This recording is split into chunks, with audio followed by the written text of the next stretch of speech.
What's up guys, and welcome to this video. We are going over question 2 of the 2018 Maths paper 2 exam, the final exam. We went over question 1 last time and we're going over question 2. Okay, so it says in the diagram below, circle center O is drawn in the Cartesian plane. MN is a tangent to the circle at point M. Okay, that's very important. That tells us that this angle here is 90 degrees and that this distance is equal to that distance as well. Okay, it does not tell us that, so don't listen to that, but it does tell us that this angle right there is 90 degrees. Okay, and so it also says N is a point outside the circle with coordinates N is 11 and -5. Okay, which looks good to me.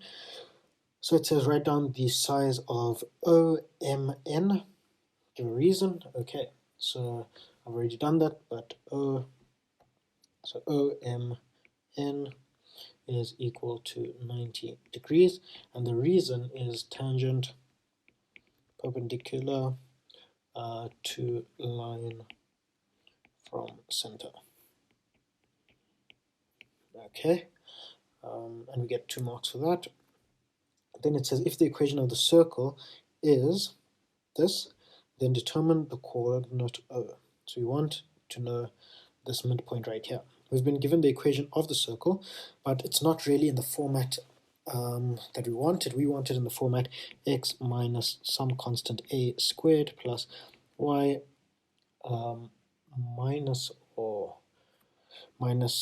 it's already plus 4 squared is equal to r squared. Okay, so that's the format we wanted in. So we're going to have to complete the square. So how do you do that? So you go, that's going to be x squared, okay, minus, and then you take, so you're going to take x minus and then half the middle one, so 4, x minus 4 squared, and then we get a positive 16 out of that.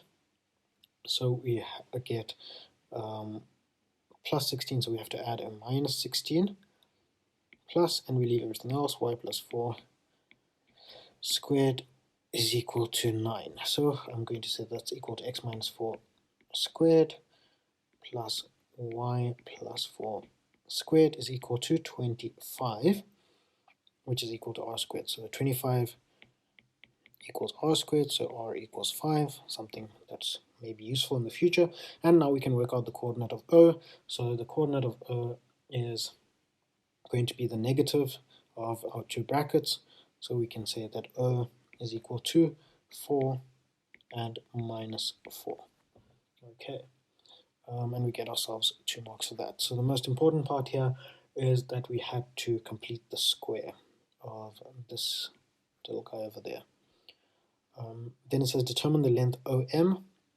So OM is actually our radius, and we already said that it's 5 units. So OM is equal to, OM is equal to 5 units. Okay, and that's from this equation right there. Okay, so the next question says calculate the length MN.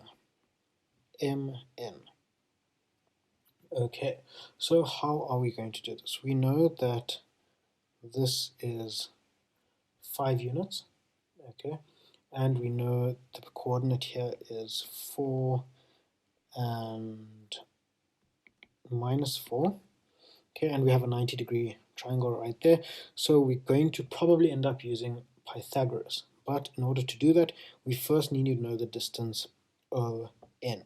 So we need to calculate ON. So we can say that ON is equal to, it's going to be the square root of delta y squared plus delta x, or change in x squared, okay, which is equal to, let's do it right here. So let's pick O as the first point, so that's going to be minus 4 minus 5. So I'm going to say minus 4 minus 5 squared. Okay, so that's my delta y, plus my delta x is going to be 4 minus 11, 4 minus 11 all squared, and then if I plug that into my calculator, I get that ON is equal to the square root of 50. Okay, so now we can say, using Pythagoras, so this is equal to the square root of 50, so ON squared is equal to MN squared plus, I'm sure it's MO, yeah, plus MO squared. I am looking for MN, so what I'm going to say is that MN squared is equal to ON squared minus MO squared. So then I can say that MN is equal to ON, we said, is 50, or the square root of 50 squared, minus MO is equal to 5 units, 5 squared, and if we square root everything, we get that MN is equal to 5 units once again. Okay, so MN is equal to 5 units. So these two are the same, these two, so maybe I was right the first time. These two are the same, that means that these angles are 45 degrees and 45 degrees. And yeah, that is the end of the question. Okay, just to clarify what happened here, because I did skip a step in a certain way, MN squared is equal to, this is 50 minus 25, which is just equal to 25, and then I took the square root because I just want MN, so the square root of 25 is 5. Okay, so yeah, thanks for watching, guys. That gets you 10 marks, and that's question 2 done. Quite an easy question, a little bit of stuff with circles and tangents, but other than that, nothing too difficult, and in the next video we will go over question 3. Thanks for watching, guys.